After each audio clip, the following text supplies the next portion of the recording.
Welcome to the northern frontier, a place where the maps end and the cold begins to think for itself. February 1944. Somewhere beyond the Hudson Bay line, a patrol moved through the snow, each step cracking like brittle glass beneath their boots. For 9 days they'd marched the storm, swallowing their tracks almost as soon as they made them. Breath froze in the air, then vanished. The men stopped only when one of them didn't move again. "Something's out there," the private whispered, his words trembling into vapor. The others laughed, once a sharp, hollow sound, just to remind themselves they were still human. Then silence closed back over them, heavy as the sky. They were supposed to be part of a cold-weather endurance unit training for the European front. But in truth, they were chasing ghosts of another kind. Missing supply teams, scattered convoys, vanished men. The official reports never named what they found or what found them, only a note scribbled in graphite recovered months later from a frozen notebook. The hunger has a sound. Historians called it exhaustion, frostbitten delirium. Yet those who survived told another story. They said something followed them, something older than the war. Welcome to the forgotten North, where the wind speaks in a voice too low for words, and every man fears the echo of his own hunger. They called it the Wendigo. It started as a whisper among soldiers bivouacked near the timberline, a word traded between ration fires and half-slept nights. Wendigo, a name from old Algonquin and Cree tales, the hunger that walks. Men who had eaten too little for too long swore they'd seen it, tall, hollow human once, but not anymore. The army called it folklore, but diaries told something colder. One corporal's entry, dated February 12, 1944, reads, "Private Ellison went to check the ridge. We heard him shout once sharp, like metal snapping, then nothing. When we reached the spot, there were no prints beyond his last. No footprints, only drag marks leading uphill." 9 days later, a second team was sent. Their orders were simple: locate the missing patrol, confirm losses, recover logs. They found an abandoned camp, rifles, stacked coffee tins, frozen mid-pour. No sign of struggle. But scattered around the fire pit were boot prints that didn't match regulation issue. Long, uneven, and ending abruptly in the trees. Those files stayed buried for decades. When they surfaced, stamped psychological phenomena under field stress, the descriptions were clinical. Shared delusion, auditory hallucination, visual misperception. Yet even there, one line glimmers through the cold. The auditory phenomena increased with hunger and isolation, resembling low human moaning. Fact and folklore, evidence and echo. Among northern tribes, the legend had existed for centuries. Witiko, Wendigo, Wendigo. It was the spirit of hunger, given shape, the body of starvation made flesh. It whispered to the weak, promised warmth, survival, sustenance, and left only bones. The soldiers, half-starved and sleepless, began marking their maps with red circles, not for enemy positions, but for areas of sound. One survivor recalled it years later. The snow spoke back. We'd stop, and it would stop. We'd move, and it would follow the sound of something heavy stepping where no one should. By mid-February, the blizzard broke, but their minds did not. Medical logs describe abnormal caloric behavior, acute paranoia under deprivation, and episodes of compulsive listening. When they were evacuated, only 9 remained from 42. Each weighed less than 100 pounds. None remembered the final night. One photograph, still classified for years, shows the ridgeline they'd last reported from. A dark figure stands against the snow, its limbs too long, its outline blurred by motion. The army said it was a shadow, a trick of contrast. But the negative shows something else, the snow beneath the figure's feet. Undisturbed. Even now, that sector remains uninhabited. Pilots report static interference at regular intervals, bursts like human breath. Hunters avoid the ridge. Locals say the air hums there after dark, a low pulse you can feel in your ribs. Maybe it was the hunger. Maybe it was war itself, that machinery of absence, where men consume hope to outlast the next hour. The Wendigo was not a monster. It was a memory of the body remembering what it should never do to survive. It moved through the ranks unseen, wore their faces whispered in their hunger dreams. Eat. Live. Keep walking. And when spring thawed the snow, the trees were bare of bark, stripped chest high as if gnawed. The reports ended with the war. But the legend didn't. In 1952, a lieutenant stationed near the same latitude wrote in his diary, "I thought I saw someone at dawn, tall, watching unmoving." The snow didn't fall where he stood. Decades later, locals still speak of it, the soldier's hunger that walks. They say when the wind shifts north, you can hear boots in the drifts, and breathing that isn't yours. Welcome to the Wendigo's frontier, where war met winter, and both lost. Before we begin, tell us where you're watching from and the exact time you felt the cold reach your skin. Because this story, this hunger, still walks among us. March winds had not yet come. Only the long, low howl of February, the kind that scrapes across the frozen plains like a living thing. The war in Europe raged far to the east. Yet here in the vast northern territories of Canada, another front had been drawn. Not by enemy troops, but by nature itself. The U.S. Army's Arctic Operations Unit, attached to the 10th Mountain Division, had been sent north for winter endurance trials. A mission so secret it never reached the press, nor the letters home. Their orders were simple: chart frozen routes for potential supply corridors between Manitoba and the Bay. But the men who went remembered it differently. They spoke of a sky so pale it erased the horizon, of a cold so deep it made the rifles crack like glass. The air itself was a weapon. -40, sometimes lower. The breath froze before it could rise. Men learned to speak less, to save moisture, to listen instead. They moved in columns of 8 dark figures swallowed by white, each man carrying 70 pounds of gear, a rifle, and a prayer that the storm would pass. When the trucks broke down, they loaded the sleds. When the sleds broke, they walked. 10 miles a day, sometimes 12, always north, always further into the quiet. The mapmakers called it the Keewatin Corridor, a stretch of wilderness between Lake Winnipeg and Hudson Bay. Forest, tundra, frozen river, and silence. The kind of silence that presses against the ears until it becomes a sound of its own. And in that sound, the soldiers said they began to hear things. February 8th. Whiteout conditions reads one field report.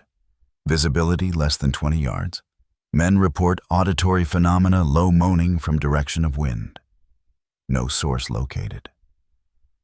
Another log dated 2 days later adds simply, hunger increasing, snow too deep, men on edge. But this wasn't just a storm. It was something larger, a convergence of the human and the elemental. Fact Layer meteorological archives confirm it. Temperatures in February 1944 reached historic lows across northern Canada.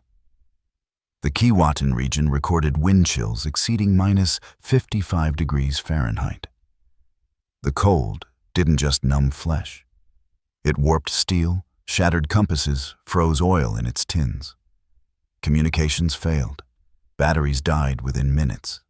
The airwaves carried only static, sharp, irregular bursts, as if something breathed through the radio itself. And yet, the orders continued. Maintain course, record all findings, proceed north. No one questioned why their maps ended in blankness. No towns, no outposts, no known routes. Beyond that edge, the wind began to change pitch. To the Algonquin hunters who once roamed those woods, this was the land where hunger itself was alive. They warned the soldiers through interpreters. The forest remembers. But men of war believe in orders, not omens. They laughed softly, nodded politely, and moved on. That night the temperature fell again. The men huddled in canvas tents, the wood of their rifles contracting and snapping like bones. The fire wouldn't hold. The snow crept through every seam. One lieutenant named Lost to History wrote in his log, "It's strange, the cold here has direction. It moves like intent. Another added, the trees sound hollow when the wind hits them like ribs. The official records, when declassified, mentioned none of this. They spoke of training conditions, of equipment, stress testing. But between the lines, hesitation breathes. Phrases like unusual unease among men, decreasing morale, auditory misidentification phenomena. The folklore seeps through the margins. Local trappers reported missing dogs, half-burned camps. Strange silhouettes on ridgelines, not animal, not man. Tall, narrow, wrapped in shadow, even when the moon was out. At first the army called it cabin tales. Then, one of their own vanished. The search party found his tracks leading away from camp barefoot in snow knee-deep and 20 below zero. The prints continued for nearly a mile, before stopping abruptly in the open plain. No sign of struggle, no body, only wind. After that, the men stopped talking. They began to sleep in shifts, sometimes not at all. Someone carved a symbol into a supply crate. An antlered figure, rough and trembling. When asked who made it, no one answered. Days stretched into weeks. Rations thinned. The wind never stopped. The snow fell in layers, erasing their trails almost as soon as they formed. As if the land itself was closing. And through that silence, the mind began to bend. They said they heard footsteps outside the tents long after roll call confirmed everyone was inside. It's easy to dismiss it now. Isolation, fatigue, delirium, born of cold. The body eats itself for warmth. The mind invents voices to stay alive. But the reports tell a quieter horror. One radio man stationed at Outpost Delta transmitted a final message before his line went dead. "We're not alone out here." The signal lasted 3 seconds. Then, silence. Weeks later, rescue teams found the post intact. Beds made, rifles cleaned, logs signed. The clock on the wall had frozen at 2:47. The coffee pot half full solidified mid-pour. The commanding officer wrote only abandonment without apparent reason. In the pocket of a medic's coat, another note was found. It wasn't fear that made them leave. It was hunger, something outside wearing it like a face. Science teams later measured weak rhythmic magnetic pulses near the site, a pattern repeating every few minutes. A pulse almost like breathing. And so fact and folklore merged again. The hunger that moves through men, the silence that swallows names. As winter deepened, the north became a graveyard of missing records, a field of frost and forgetting. Those who lived through it said the snow there was unlike any other fine metallic glittering like ground glass. It clung to their coats even when brushed away. They said it remembered touch, as if each flake carried the echo of a hand that once reached for warmth and never found it, never found. This was the northern frontier, not marked by borders, but by exhaustion. A place where sound froze mid-air, and even truth had to wait for spring to thaw. And beneath that silence, something waited. A legend, half-starved, patient, following footprints that disappeared one by one. It didn't need to hunt.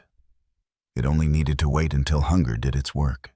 That's how the Wendigo walked unseen through ration lines and empty tents, a whisper of wind through canvas and bone. And as the storm thickened, the world beyond carried on. Newspapers spoke of Europe, of bombings, of parades.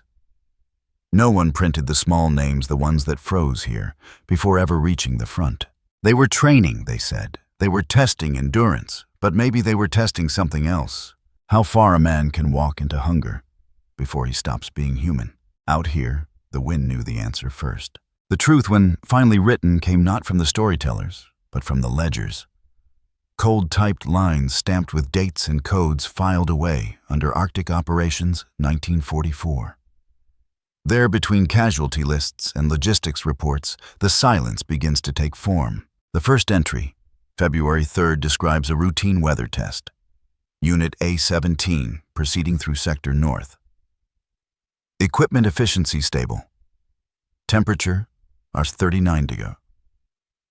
No abnormality reported. The next, dated only 4 days later, reads rations depleted to 50%. Frost injuries increasing. 2 men showing signs of psychological stress, referring to auditory perception. Fact. Then pattern.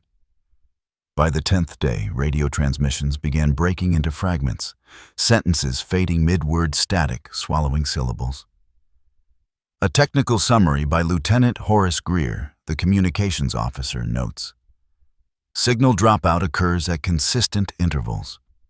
Pulse-like distortion every 72 seconds. Source unknown. A margin annotation in pencil, almost hesitant, reads, pattern resembles breath. The documents were filed by the Office of Polar Operations, a department few remember now. Their mission studied cold weather logistics for the European and Pacific fronts. But within the sealed folder, R7, Keewatin, something shifts. The tone grows personal, uncertain, as if the clerks themselves began to believe what they were typing. A medical report lists 15 cases of extreme caloric deficiency and irrational hunger response. These weren't men dying of starvation. They were men who couldn't stop eating. Rations meant for 7 days vanished in 3. Boot leather was boiled. Candles gnawed. Soap bars bitten clean in half. Doctors wrote it off as hunger hysteria. Yet one physician, Captain Julian Wells, disagreed.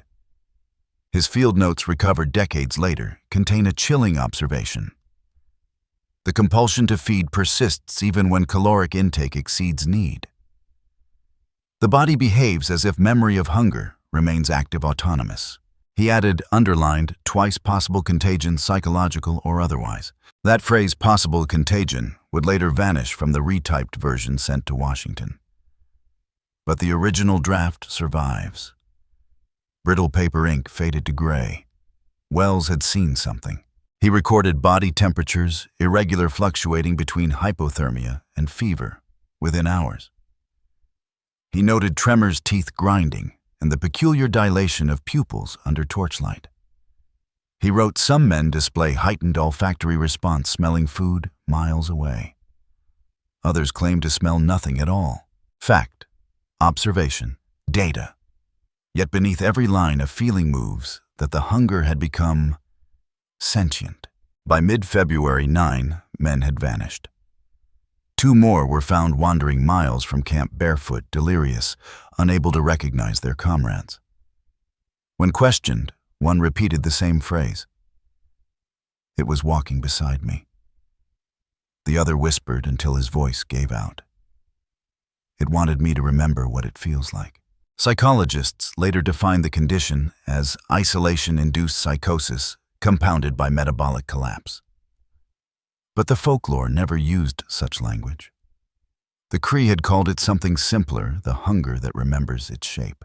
Back in Ottawa, a panel convened physicians, intelligence officers, geologists. The official transcript, partially declassified in 1983, reveals confusion rather than certainty. Dr. Halverson of the Army Medical Corps insisted it was mass malnutrition compounded by environmental stress. Colonel Warren argued for sabotage, spoiled supplies, maybe contaminated meat. But a civilian ethnographer, Dr. Elise Carver, brought something else to the table. She opened an old book, its pages lined in hand script. It contained accounts from Cree elders collected in 1897, testimonies of famine winters, men vanishing into the snow, and the belief that starvation, once invoked, could live on inside the survivor. Her statement to the committee reads, "If the soldiers reported something walking in the wind, I would not dismiss it outright. The Wendigo was not a monster. It was an event, hunger given persistence. You cannot shoot that." The stenographer recorded silence afterward, 31 seconds before anyone spoke again. Fact and myth crossed paths that day and never parted. Meanwhile, the field labs continued their tests. Samples of snow taken from abandoned camps showed trace amounts of hemoglobin, microscopic, undetectable to the naked eye. No injuries had been reported. No blood was found elsewhere. Yet the snow carried a memory of something red. Engineers dismantled radio units, hoping to locate the source of interference. They found no defect. The signals, when replayed, produced low-frequency pulses intervals, aligning precisely with human respiration at rest. That detail, was never explained. From the personal archives of Lieutenant Greer, at night the radio hums when we stop speaking, as if it's listening back. It was during these weeks that the word Wendigo first appeared in official correspondence. Not in reports, but in a letter. Addressed to Military District Command, unsigned. This phenomenon matches regional folklore of the Wendigo. Recommend withdrawal before morale collapse becomes epidemic. The handwriting is neat. The ink trembled. After that, the files grow sparse. Pages missing. Entries struck through. By late February, the last communication reads simply, "Remaining unit relocating south. All experimental observations suspended indefinitely." Then nothing. Years later, when researchers revisited the Keewatin files, they found another anomaly. Weight logs for recovered survivors didn't match their intake records. Some had gained mass, not lost it. A physiological impossibility in such conditions. Captain Wells' final remark, never published, lingers like a whisper through the archive. If the hunger had shape, it would look human. But lighter, as if it had already begun to forget the weight of flesh. He was found dead in 1946, exposure during a snowstorm outside Churchill Base. No footprints led to his body. Only wind-blown drifts shaped vaguely, like hands. The scientific reports continued for another decade, colder, cleaner, more detached each year. Charts replaced sentences, ratios replaced fear, until the data itself froze, archived, boxed, forgotten. But still, between those lines of logic and loss, the same pulse remains. Every 72 seconds, a breath faint, cyclical, repeating through time. And maybe that's all the Wendigo ever was. Not a beast in the dark, but the sound of starvation, recorded, measured, and still breathing through the wires. Night fell without color. It did not arrive, it gathered. The way fog gathers before the body knows it's lost its way.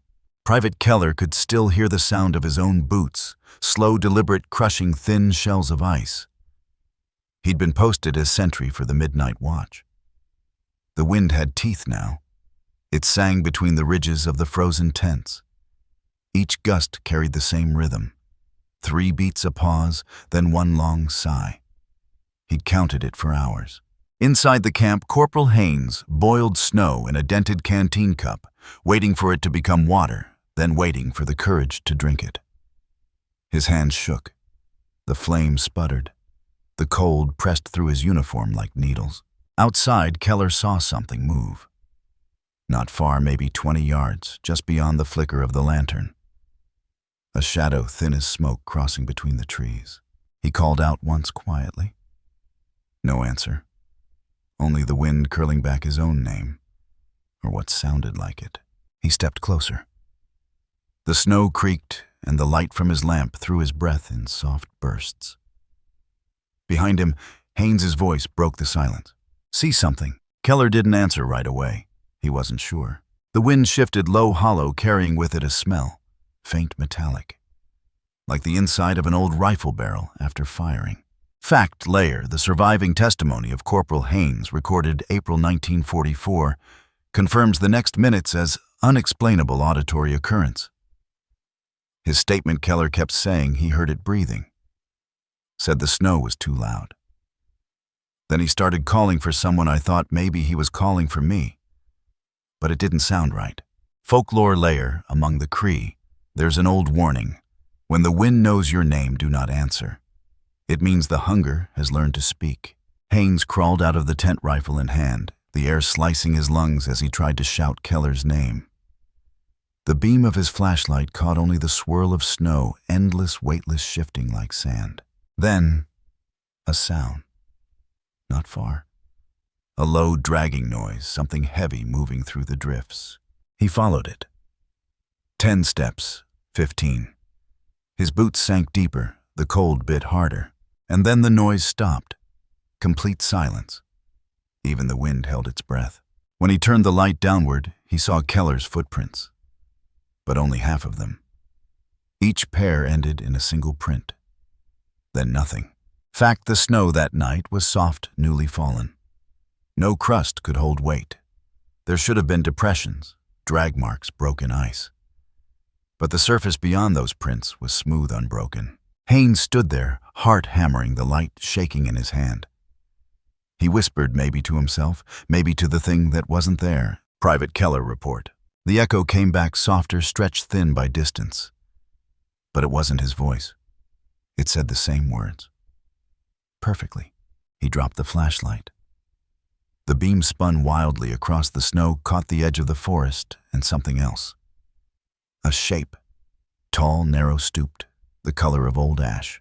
It didn't move, but the air around it did.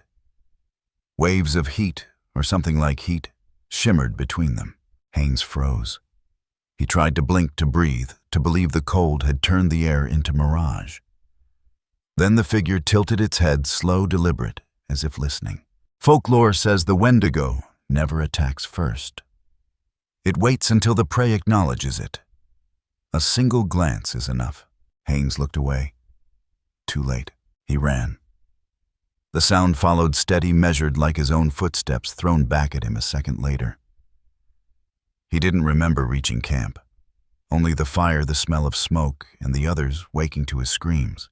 Facta's report to command the next morning: visual disturbance due to hypoxia and stress. Loss of one man presumed fallen into crevasse. Unofficial note added later by Captain Wells: witness displays dissociation, insomnia, recurring fixation on hunger. But there's a detail the report omits: the condition of Keller's rifle. It was found standing upright in the snow, bayonet embedded, safety off, and next to it a glove. Inside the glove, no hand. Haynes wouldn't speak again for 3 days. When he finally did, his voice was hoarse, half gone. He said only one sentence. It wasn't taking him, it was following him. In the years that followed, his statements changed, softened, rationalized.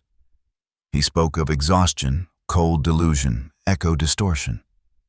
But once in a rare interview decades later, he paused mid-sentence, his eyes gone distant. They said it was hunger or madness. But hunger doesn't whisper your name, does it? The interviewer asked what he meant. Haynes smiled, thin, uneasy. You don't see it. You just feel the air move, like something breathing where it shouldn't. That recording ends there. The tape clicks, hums, then a long stretch of static. Every 72 seconds, a low pulse. Maybe it was coincidence. Maybe it was something else. The soldiers who remained refused to stand watch alone again. They burned their rations, buried their mirrors, and slept with their faces turned inward. When one of them muttered in his sleep, the others covered his mouth, afraid the wind would learn the sound. Folklore calls this the silent vigil. Fact calls it paranoia. But both agree some silences must never be broken. In the spring thaw, they found Keller's dog tag fused to a patch of ice near the ridge. The metal had warped, melted at the edges, though no fire had touched it. The ground beneath was dry, as if heat had licked it clean. Haynes was discharged later that year. Medical note: recovered from acute stress reaction. Physical health stable. Appetite diminished. His weight 126 pounds. His last entry in a private journal: the hunger follows. It just waits for winter. He died in 1971, far from the snow, in a town with no winters. Neighbors said he never turned the heat on. Even in summer, his breath was visible. And so history records another footnote. Another name the frost almost forgot. One man vanished. Another survived. But both were consumed, one by the cold, the other by the memory of it. Because out there on the frontier where the maps end, the hunger never leaves. It learns you. It waits for your breath to slow. And when it finally finds you, it calls you by name. By 1946, the Arctic operations files were locked behind steel doors. Too many men had spoken, too many voices drifted into rumor. The Army needed science, not stories. And so they called in the scientists. From the Department of Psychological Medicine, Dr. Halverson. From Polar Biophysics, Dr. Miriam Coyle. From the Canadian Defence Board, Major T. Sanderson, Logistics and Field Systems. 3 experts, 3 explanations, none the same. The official summary opens clinically. Project W9 analysis of polar unit failures. Keewatin, 1944-45.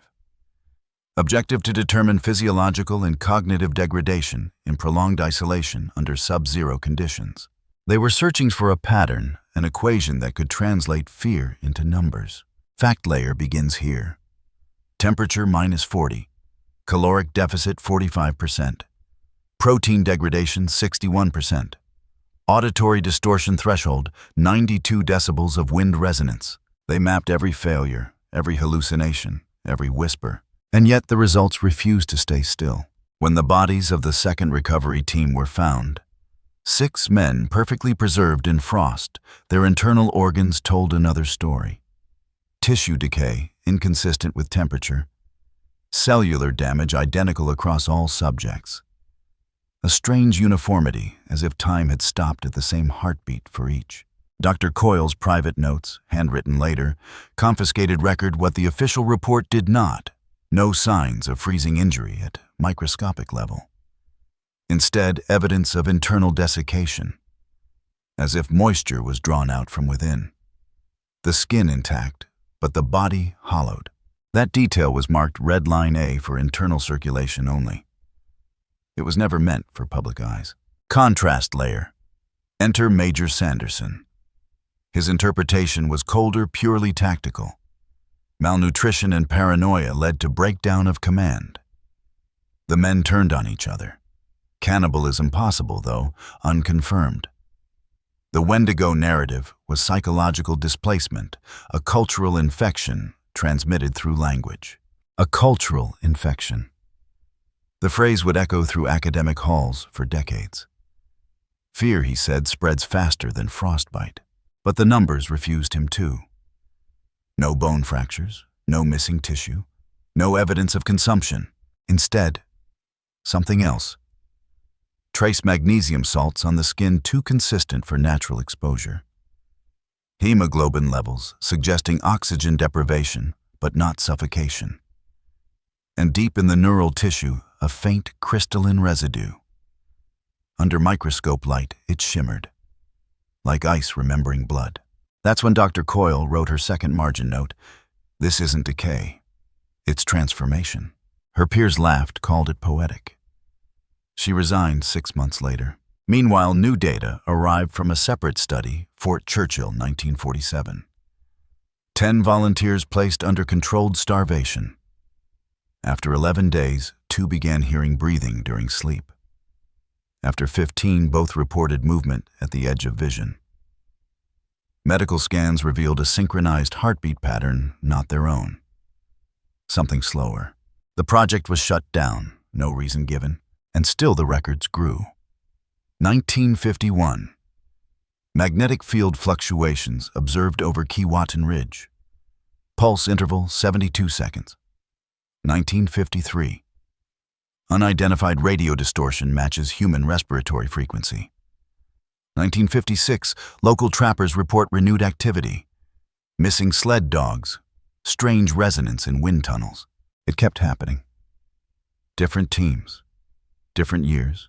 The same rhythm. 72 seconds. A breath. Pause. Another. And through it, the military built their own myth. To control it. To own it. They renamed the Wendigo the polar echo phenomenon. Coded as PE72. Their theory, the human brain under extreme isolation could project its own survival instinct as external sensory feedback. In simpler terms, hunger given voice. The mind calling itself from the cold. It was elegant, logical, almost comforting. Until someone asked what happens if it answers back. The recordings began then reel-to-reel tapes from Arctic observation posts. 37 in total. 36 ordinary static. 1 different. Archive label file 27B. Northern Echo. Timestamp 03, 14 hours. First noise low wind. second faint whispering, then unmistakable. A man's voice layered beneath the static. We are still walking. Analysis confirmed no human presence at the time of recording. No transmission source, no atmospheric interference. The sound repeated 3 times, then stopped. The equipment was dismantled, shipped south sealed. The coordinates redacted. Contrast and escalation logic versus legend, side by side, staring each other down. By the late 1950s, Keewatin was declared restricted. Official reason: magnetic instability, unsafe terrain. Unofficially, no one volunteered to return, but stories still filtered out. A pilot flying supply routes at dawn claimed to see a line of figures marching below single file, moving slow across the ice. He thought it was an old photograph at first projected on snow. When he blinked, they were gone. His altimeter had failed for exactly 72 seconds. Years later, seismic instruments placed near Hudson Bay recorded deep subsonic pulses the same interval. Geologists called it cryoseismic stress. Locals called it breathing. Fact or folklore, the pattern persisted. Then came the Cold War. Technology advanced. Satellites looked down at what human eyes once feared. Thermal scans over Keewatin showed something impossible: heat signatures moving under the snow.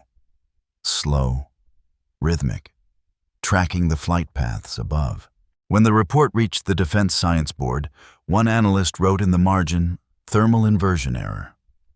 Another younger one added quietly, "Or maybe it's still there." The data was buried again, another archive, another myth frozen inside the machine. And so the escalation reaches its quietest point.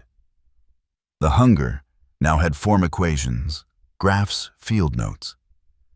The myth had found its twin science with frostbite. What began as whispers in the wind became coded signals, classified patterns, measurable breathing.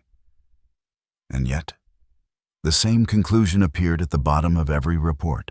Phenomenon unconfirmed, cause unknown. What the scientists never asked, what the soldiers already knew, was simpler. What if the Wendigo wasn't something that haunted men? What if it was something men became? Because numbers could prove starvation. Charts could map the cold. But nothing could measure the moment hunger turns memory into instinct and instinct into echo. The contrast was complete. The logic exhausted. The escalation silent. And somewhere out there, the wind still kept its count. 72 seconds. Pause. Breath. Pause. And then the faint sound of boots on ice. Still walking. By the time the report stopped, the wind had already learned their names. Men had come and gone. Scientists, soldiers, hunters, all trying to map something that refused to stay still. But what remained, what never left, was the sound. That slow, measured, human rhythm, 72 seconds apart. At first they called it coincidence, then anomaly, later residual memory, and finally nothing at all. History folded the story neatly into silence. The official record called it Arctic attrition. The medical report said psychogenic hunger disorder. The folklore kept its simpler name, Wendigo. Yet across time, through frost and static, the same truth kept resurfacing. Not in data, but in people. One of them was Captain Julian Wells. His body was found 2 years after the war, 10 miles north of Churchill Base. He'd walked out during a whiteout, no coat, no gloves. Frozen upright, one hand still reaching forward. In his pocket, a note. The hunger remembers us. We taught it how. Fact on paper. But between those lines, something else breathes. Wells had studied metabolism, human adaptation, under starvation. He'd written that hunger changes the brain, rewires it to prioritize survival over reason. He believed that if the mind endures long enough, it begins to separate itself, projecting hunger outward to see it to fight it. Perhaps he wrote that is what the legend meant, hunger taking form so we could recognize it. But his final entry shifts tone. The words scatter fade. Half sentences, short breaths. not separate anymore. It waits behind the eyes. Still walking. That page ends there. Others tried to finish his work. A post-war study at McGill University compared starvation trauma from Arctic veterans and Pacific POWs. The data was stark. Both groups reported identical auditory phenomena. A whisper behind the left ear. A name called softly. A breathing that matched their own. One subject, a medic from the Keewatin unit, said, "It wasn't a voice outside. It was inside, but older patient.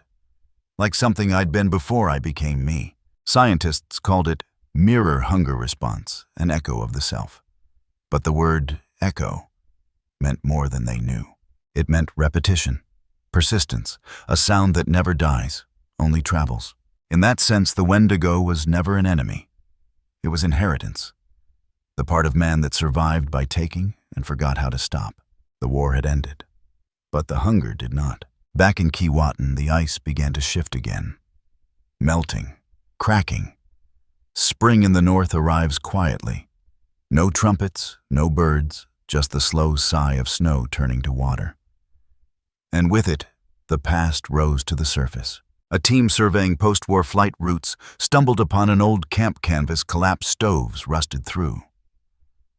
Inside, under a layer of ice, they found a tin recorder, still sealed, still intact. The reel was played weeks later in Ottawa, mostly static, wind, then faintly a voice.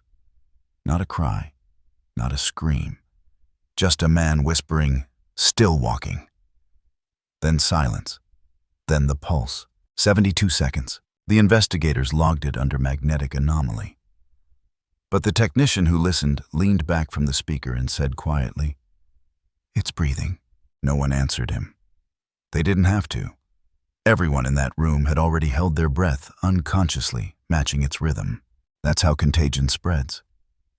Not through blood or air, but memory. Through the act of remembering itself.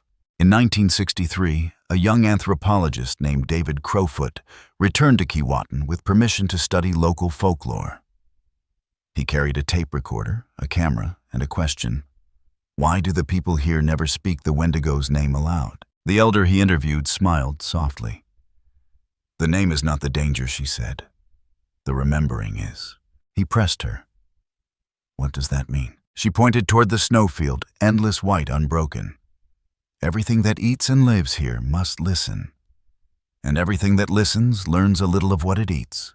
That was the only answer she gave. Crowfoot's tapes returned blank, erased by static. His notebook was found frozen to his pack after a sudden storm. The last line written, "It is not chasing, it is waiting." History forgets the rest. But the pattern remains. Satellite data 1974 registers microseismic activity under the ice shelf. Pulse interval 72 seconds. Audio recordings 1981 capture identical frequencies in shortwave static near the same coordinates. And still, the snow remembers. It holds shapes for hours before wind erases them. Boot prints, hand marks, shadows stretched longer than they should be. Always moving north. And maybe that's the real truth, the turn the soldiers never saw. The Wendigo was not born of myth. It was born of war. Of hunger weaponized first by survival, then by memory. Man had taught the land to feed on itself, and the land had learned too well. Because hunger once awakened never dies. It just waits for someone else to need. In the end, science offered measurements. Folklore offered meaning. One spoke of energy loss, metabolism, fear reflex. The other spoke of a spirit that remembers the shape of man. Both were right, and neither was enough. The soldiers had thought they were walking through snow. They were walking through history, through something that had been starving long before they were born. Every step a heartbeat, every pause a breath. That's the echo left behind. Not ghosts, not creatures, but the hunger itself. Invisible, patient, rhythmic. Still waiting for the next man to listen too closely. And maybe that's why those files stay sealed. Because the truth isn't supernatural. It's human. It's what happens when survival forgets how to stop surviving. By the time the last witness died, the story was still alive. Written in reports in static in snow that hums under the wind. And when the winter storms return, when the horizon disappears, you can still hear it. A pulse, a breath, then another, 72 seconds apart. And somewhere, between them, the faint sound of boots, still walking. There are stories the snow will not release. No matter how many times we dig record or measure, they settle deeper beneath layers of ice, beneath the language of maps, until only the wind remembers where they began. The Wendigo's frontier has no borders now. No coordinates, no command posts, only echoes. Faint, persistent, woven into the silence between one winter and the next. And if you listen closely, truly listen, it still speaks in the same rhythm. 72 seconds. Pause. Breath. Pause again. It isn't the sound of a monster. It's the sound of what we leave behind when the hunger ends, and the memory refuses to. The archives remain sealed heavy paper colder words. But the people who live along those northern forests still tell the story, not as fear, but as warning. That hunger once taught can learn. That silence once broken can echo for generations. A child hears it in the night wind and asks her grandmother, "Is it real?" And the old woman smiles, the way only someone who remembers famine can. "It was real enough for those who listened too long," she says. Real enough to still be walking. Historians call it a phenomenon, an echo born of stress and deprivation. Folklorists call it a spirit. But maybe it's something simpler. A mirror. A reflection of ourselves when stripped of everything gentle. Because war does not end when the guns fall silent. It lingers in muscle memory and hunger in the way the body waits for orders that never come. And hunger, real or imagined, is the oldest order of all. In the north, there are still places where compasses fail, where the air grows heavy, where even birds refuse to circle. Those who've been there say it's not haunted, it's listening. They describe it the same way every time: the wind, moving in a slow, uneven pulse like breath drawn through frozen lungs. And somewhere far off, the sound of footsteps, steady, endless, fading toward the horizon that never ends. The files, the tapes, the reports, they all tried to close the story. But stories are not files. They melt. They return to water. They seep into everything we call truth until we can no longer tell the difference between what happened and what we feared might. The Wendigo was never a creature of the forest. It was a creature of memory, of repetition, of the unbearable act of remembering what hunger makes us capable of. It isn't supernatural, it's inevitable. And maybe that's why the story endures. Because every generation finds its own cold to walk through. And every man sooner or later hears his own echo in the snow. When the scientists left Keewatin, they took their instruments, their notes, their definitions. But the locals kept only one thing: a small fire lit at night facing north. They said it was not to keep something away, but to remind it that someone was still awake. Sometimes a legend is not a warning, it's a memory's way of staying alive. And somewhere out there where frost never melts, the wind still speaks in that same old language. Slow, deliberate, rhythmic. A voice older than any army, any empire, any science. It whispers through the radio static, through the trees, through the empty tents buried under snow. Still walking, and if you hold your breath long enough, you'll hear it too. Not outside, but within. Because hunger doesn't die, it learns your shape. And when you've forgotten what you were, it remembers. That's the echo that never fades. That's the breath that outlives the war. That's the truth beneath the ice.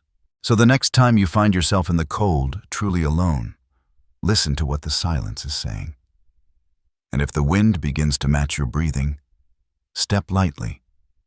Don't speak your name. Don't turn toward the sound. Somewhere in that rhythm between pulse and pause, history is still walking, and the hunger still follows. Next will follow another forgotten frontier, another war written beneath the snow, where survival and memory meet again.